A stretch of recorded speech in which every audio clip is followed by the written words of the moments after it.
कृष्णाय वासुदेवाय हरये परमात्मने प्रणतक्लेशनाशाय गोविन्दाय नमो नमः। कृष्णाय वासुदेवाय हरये परमात्मने प्रणतक्लेशनाशाय गोविन्दाय नमो नमः। कृष्णाय वासुदेवाय हरये परमात्मने प्रणतक्लेशनाशाय गोविन्दाय नमो नमः। ठाकुर जी, आपके चरणों में मेरा शत शत प्रणाम, कोटि कोटि वंदन। आज की भागवत महापुराण की कथा में ध्रुव जी को कुबेर का वरदान और विष्णुलोक की प्राप्ति, आज की कथा का यही प्रसंग है। श्री मैत्रेय जी कहते हैं, ध्रुव जी, श्री मैत्रेय जी कहते हैं, विदुर जी, ध्रुव का क्रोध शांत हो गया और वे यक्षों के वध से निवृत्त हो गए। यह जानकर भगवान कुबेर वहां आए। उस समय यक्ष, चारण और किन्नर लोग उनकी स्तुति कर रहे थे। उन्हें देखते ही ध्रुव जी हाथ जोड़कर खड़े हो गए। तब कुबेर ने कहा, श्री कुबेर जी बोले, शुद्ध हृदय क्षत्रिय कुमार, तुमने अपने दादा के उपदेश से ऐसा दुस्त्यज वैर त्याग दिया, इससे मैं तुम पर बहुत प्रसन्न हूं। वास्तव में न तुमने यक्षों को मारा है और न यक्षों ने तुम्हारे भाई को। समस्त जीवों की उत्पत्ति और विनाश का कारण तो एकमात्र काल ही है। यह मैं, तू आदि मिथ्या बुद्धि तो जीव के अज्ञानवश स्वप्न के समान शरीरादि को ही आत्मा मानने से उत्पन्न होती है। इसी से मनुष्य को बंधन एवं दुखादि विपरीत अवस्थाओं की प्राप्ति होती है।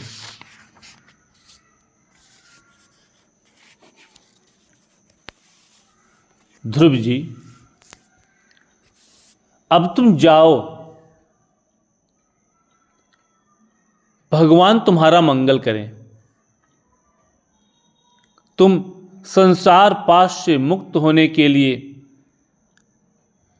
सब जीवों में समदृष्टि रखकर सर्वभूतात्मा भगवान श्री हरि का भजन करो।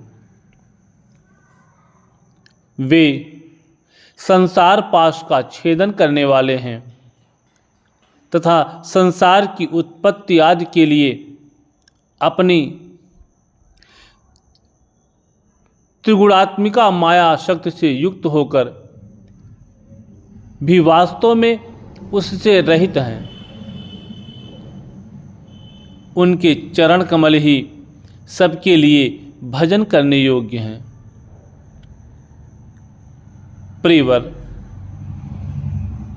हमने सुना है तुम सर्वदा भगवान कमलनाभ के चरण कमलों के समीप रहने वाले हो, इसलिए तुम अवश्य ही वर पाने योग्य हो। ध्रुव, तुम्हें जिस वर की इच्छा हो मुझसे निसंकोच एवं निःशंक होकर मांग लो।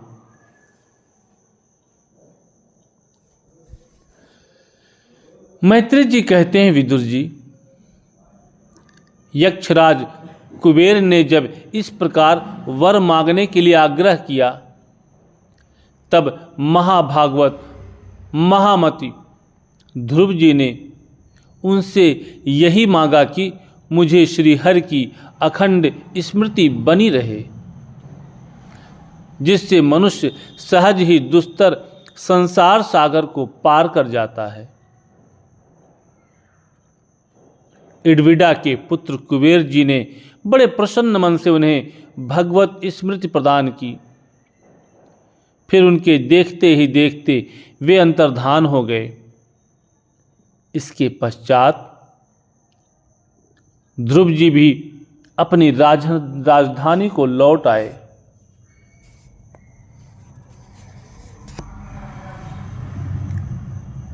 वहां रहते हुए उन्होंने बड़ी बड़ी दक्षिणा वाले यज्ञों से भगवान यज्ञ पुरुष की आराधना की। भगवान ही द्रव्य, क्रिया और देवता संबंधी समस्त कर्म और उसके फल हैं, तथा वे ही कर्म फल के दाता भी हैं। सर्वोपाधि शून्य सर्वात्मा श्री अच्युत में प्रबल वेग युक्त भक्ति भाव रखते हुए ध्रुव जी अपने में और समस्त प्राणियों में सर्वव्यापक श्री हरि को ही विराजमान देखने लगे। ध्रुव जी बड़े ही शील संपन्न, ब्राह्मण भक्त, दीनवत्सल और धर्म मर्यादा के रक्षक थे। उनकी प्रजा उन्हें साक्षात पिता के समान मानती थी। इस प्रकार तरह तरह के ऐश्वर्य भोग से पुण्य का और भोगों के त्याग पूर्वक यज्ञादि कर्मों के अनुष्ठान से पाप का क्षय करते हुए उन्होंने 36,000 वर्ष तक पृथ्वी का शासन किया।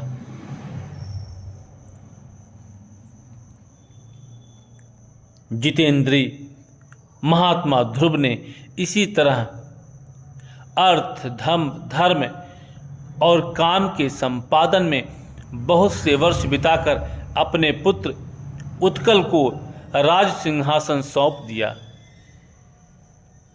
इस संपूर्ण दृश्य प्रपंच को अविद्या रचित स्वप्न और गंधर्व नगर के समान माया से अपने में ही कल्पित मानकर और यह समझकर कि शरीर, स्त्री, पुत्र, मित्र, सेना, भरा पूरा खजाना, जनाने महल, सुरम्य विहार भूमि और समुद्र पर्यंत भूमंडल का राज्य, ये सभी काल के गाल में पड़े हुए हैं।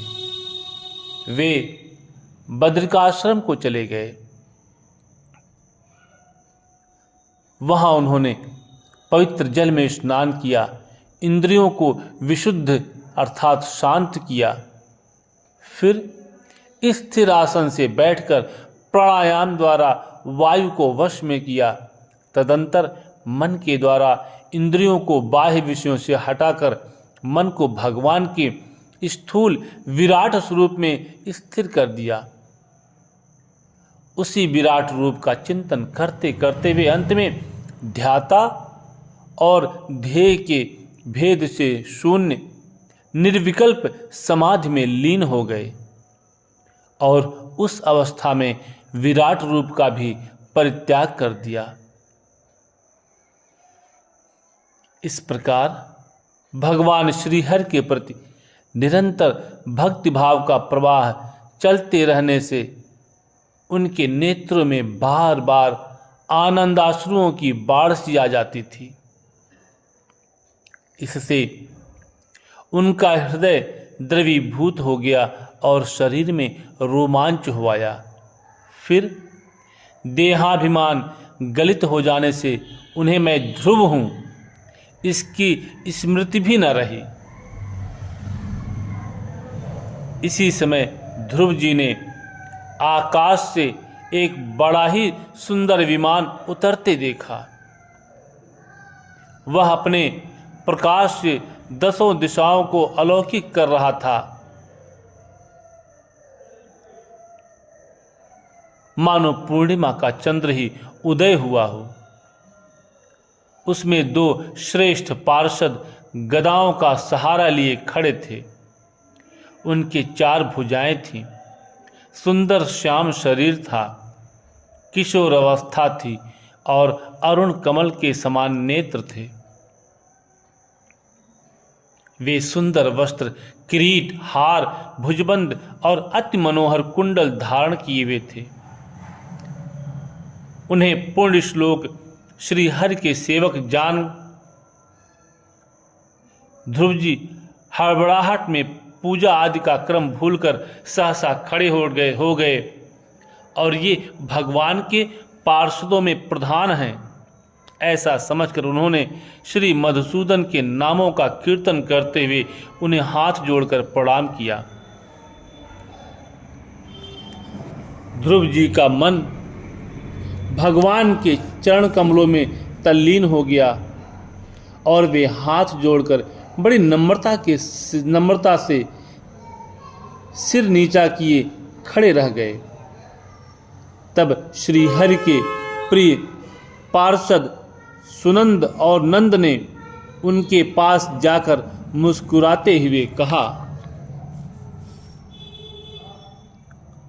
सुनंद और नंद कहने लगे, राजन, आपका कल्याण हो। आप सावधान होकर हमारी बात सुनिए। आपने 5 वर्ष की अवस्था में ही तपस्या करके सर्वेश्वर भगवान को प्रसन्न कर लिया था। हम उन्हीं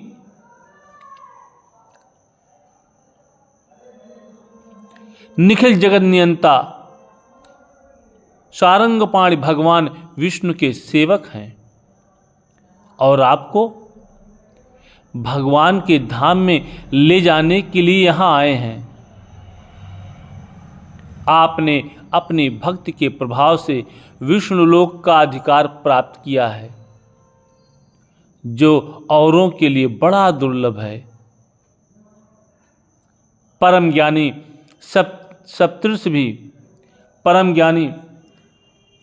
सप्तर्षि भी वहां तक नहीं पहुंच सके। वे नीचे से केवल उसे देखते रहते हैं। सूर्य और चंद्रमा आदि ग्रह, नक्षत्र एवं तारागण भी उसकी प्रदक्षिणा किया करते हैं।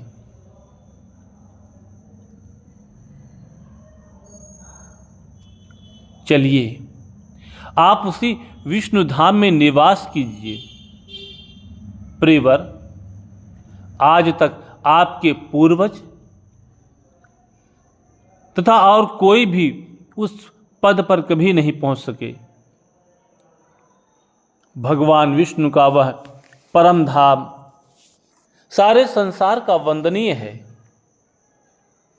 आप वहां चलकर विराजमान हों। आयुष्मान यह श्रेष्ठ विमान पूर्ण श्लोक शिखामणि श्रीहरि ने आपके लिए ही भेजा है।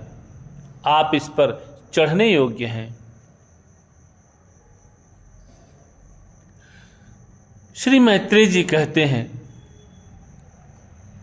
भगवान के प्रमुख पार्षदों के ये अमृतमय वचन सुनकर परम भागवत ध्रुव जी ने स्नान किया। फिर संध्या वंदनादि नित्य कर्म से निवृत्त हो मांगलिक अलंकारादि धारण किए। बदरिकाश्रम में रहने वाले मुनियों को प्रणाम करके उनका आशीर्वाद लिया।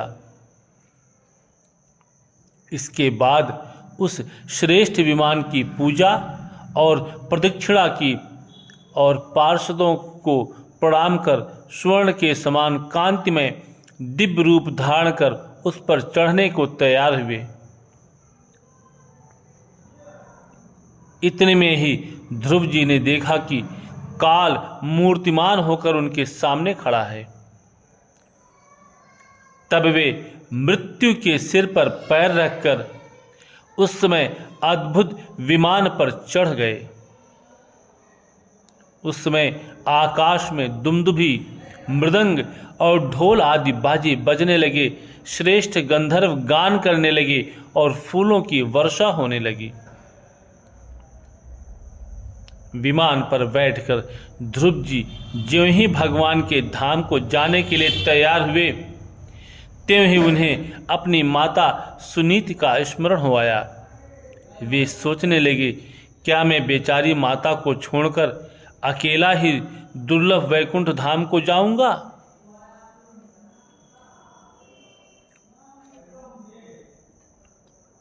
नंद और सुनंद ने ध्रुव के हृदय की बात जानकर उन्हें दिखलाया कि देवी सुनीति आगे आगे विमान पर जा रही हैं। उन्होंने क्रमशः सूर्य आदि सभी ग्रह देखे।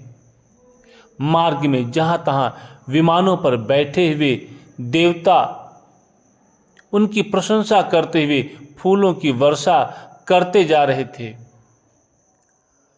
उस दिव्य विमान पर बैठकर ध्रुव जी त्रिलोकी को पार कर सप्तर्षि मंडल से भी ऊपर भगवान विष्णु के नित्य धाम में पहुंचे। इस प्रकार उन्होंने अविचल गति प्राप्त की। यह दिव्य धाम अपने ही प्रकाश से प्रकाशित है। इसी के प्रकाश से तीनों लोक प्रकाशित हैं। इसमें जीवों पर निर्दयता करने वाले पुरुष नहीं जा सकते। यहाँ तो उन्हीं की पहुँच होती है जो दिन रात प्राणियों के कल्याण के लिए शुभ कर्म ही किया करते रहते हैं, जो शांत, समदर्शी, शुद्ध और सब प्राणियों को प्रसन्न रखने वाले हैं तथा भगवत भक्तों को ही अपना एकमात्र सच्चा सुहृद मानते हैं। ऐसे लोग सुगमता से ही इस भगवत धाम को प्राप्त कर लेते हैं। इस प्रकार उत्तानपाद के पुत्र भगवत परायण श्री ध्रुव जी तीनों लोकों के ऊपर उसकी निर्मल चूड़ामणि के समान विराजमान हुए। हे कुरुनंदन, जिस प्रकार दायम चलाने के समय खंभे के चारों ओर बैल घूमते हैं, उसी प्रकार यह गंभीर वेग वाला ज्योतिष चक्र उस अविनाशी लोक के आश्रय ही निरंतर घूमता रहता है। उसकी महिमा देखकर देवर्षि नारद ने प्रचेताओं की यज्ञशाला में वीणा बजाकर ये 3 श्लोक गाए थे। नारद जी ने कहा था, इसमें संदेह नहीं, पतिपरायणा सुनीति के पुत्र ध्रुव ने तपस्या द्वारा अद्भुत शक्ति संचित करके जो गति पाई है, उसे भागवत धर्मों की आलोचना करके वेदवाणी मुनिगण भी नहीं पा सकते। फिर राजाओं की तो बात ही क्या है। अहो, वे 5 वर्ष की अवस्था में ही सौतेली माता के वाग बाणों से मर्माहत होकर दुखी हृदय से वन में चले गए और मेरे उपदेश के अनुसार आचरण करके ही उन अजेय प्रभु को जीत लिया, जो केवल अपने भक्तों के गुणों से ही वश में होते हैं।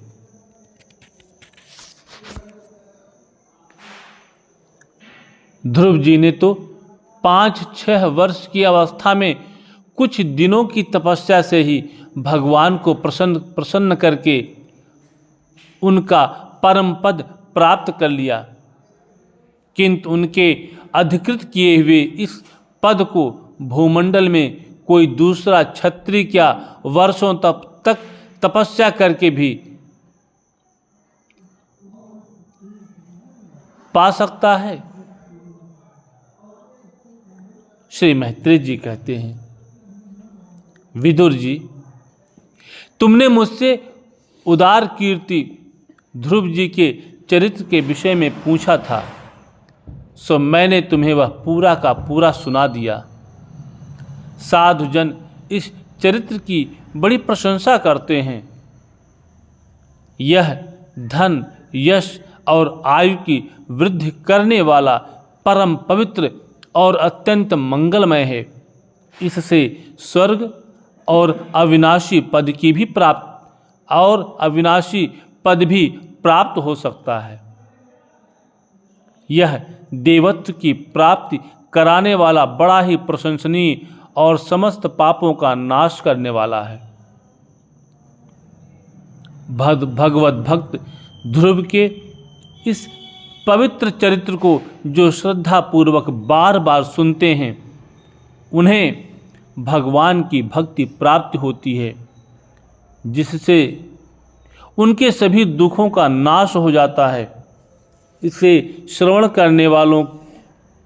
करने वाले को शील आदि गुणों की प्राप्ति होती है। जो महत्व चाहते हैं, उन्हें महत्व की प्राप्ति कराने वाला स्थान मिलता है। जो तेज चाहते हैं, उन्हें तेज प्राप्त होता है और मनुष्यों का मान बढ़ता है। पवित्र कीर्ति ध्रुव जी के इस महान चरित्र का प्रातः और सायंकाल ब्राह्मणादि द्विजातियों के समान समाज में एकाग्र चित्त से कीर्तन करना चाहिए। भगवान के परम पवित्र चरणों की शरण में रहने वाला जो पुरुष इसे निष्काम भाव से पूर्णिमा, अमावस्या, द्वादशी, श्रवण नक्षत्र, तिथि क्षय, व्यतिपात, संक्रांति अथवा रविवार के दिन श्रद्धालु पुरुषों को सुनाता है, वह स्वयं अपने आत्मा में ही संतुष्ट रहने लगता है और सिद्ध हो जाता है। यह साक्षात भगवत विषयक अमृतमय ज्ञान है। जो लोग भगवान मार्ग के मर्म से अनभिज्ञ हैं, उन्हें जो कोई इसे प्रदान करता है, उस दीनवत्सल कृपालु पुरुष पर देवता अनुग्रह करते हैं। ध्रुव जी के कर्म सर्वत्र प्रसिद्ध हैं। ध्रुव जी के कर्म सर्वत्र प्रसिद्ध और परम पवित्र है। वे अपनी बाल्यावस्था में ही माता के घर और खिलौनों का मोह छोड़कर श्री विष्णु भगवान की शरण में चले गए थे। कुरुनंदन, उनका यह पवित्र चरित्र मैंने तुम्हें सुना दिया। श्री कृष्ण गोविंद हरे मुरारे, हे नाथ नारायण वासुदेवाय। श्री कृष्ण गोविंद हरे मुरारे, हे नाथ नारायण वासुदेवाय। ठाकुर जी, देना हो तो दीजिए, जन्म जन्म का साथ। ठाकुर जी, आपसे बस इतनी ही विनती है, देना हो तो दीजिए, जन्म जन्म का साथ। देना हो तो दीजिए, जन्म जन्म का साथ। मेरे सर पर रख बनवारी, मेरे सर पर रख बनवारी, अपने ये दोनों हाथ। देना हो तो दीजिए, जन्म जन्म का साथ। देना हो तो दीजिए, जन्म जन्म का साथ। देने वाले श्याम प्रभु से धन और दौलत क्या मांगे। देने वाले श्याम प्रभु से धन और दौलत क्या मांगे। श्याम प्रभु से मांगे तो फिर नाम और इज्जत क्या मांगे। श्याम प्रभु से मांगे तो फिर नाम और इज्जत क्या मांगे। मेरे जीवन में अब कर दे, मेरे जीवन में अब कर दे तू कृपा की बरसात। देना हो तो दीजिए जन्म जन्म का साथ। देना हो तो दीजिए जन्म जन्म का साथ। श्याम तेरे चरणों की धूली धन दौलत से महंगी है। श्याम तेरे चरणों की धूली धन दौलत से महंगी है। एक नज़र कृपा की बाबा नाम इज्जत से महंगी है। एक नज़र कृपा की बाबा नाम इज्जत से महंगी है। मेरे दिल की तमन्ना यही है, मेरे दिल की तमन्ना यही है, करूं सेवा तेरी दिन रात। देना हो तो दीजिए जन्म जन्म का साथ। देना हो तो दीजिए जन्म जन्म का साथ। झुलस रहे हैं गम की धूप में, प्यार की छैया कर दे तू। झुलस रहे हैं गम की धूप में, प्यार की छैया कर दे तू। बिन माझी के नाव चले ना, अब पतवार पकड़ ले तू। बिन माझी के नाव चले ना, अब पतवार पकड़ ले तू। मेरा रास्ता रोशन कर दे, मेरा रास्ता रोशन कर दे, छाई अंधियारी रात। देना हो तो दीजिए जन्म जन्म का साथ। देना हो तो दीजिए जन्म जन्म का साथ। सुना है हमने शरणागत को अपने गले लगाते हो। सुना है हमने शरणागत को अपने गले लगाते हो। ऐसा हमने क्या मांगा जा जो देने से घबराते हो। ऐसा हमने क्या मांगा जो देने से घबराते हो। चाहे जैसे रख बनवारी, चाहे जैसे रख बनवारी, बस होती रहे मुलाकात। देना हो तो दीजिए जन्म जन्म का साथ। देना हो तो दीजिए जन्म जन्म का साथ। मेरे सिर पर रख बनवारी, मेरे सिर पर रख बनवारी, अपने ये दोनों हाथ। देना हो तो दीजिए जन्म जन्म का साथ। देना हो तो दीजिए जन्म जन्म का साथ। देना हो तो दीजिए जन्म जन्म का साथ।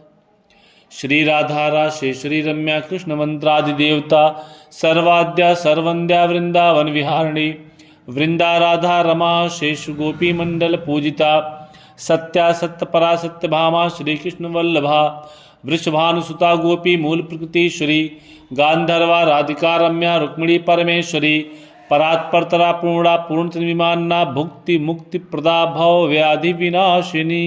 श्री राधा श्री राधा श्री राधा श्री राधा श्री राधा श्री राधा श्री राधा श्री राधा।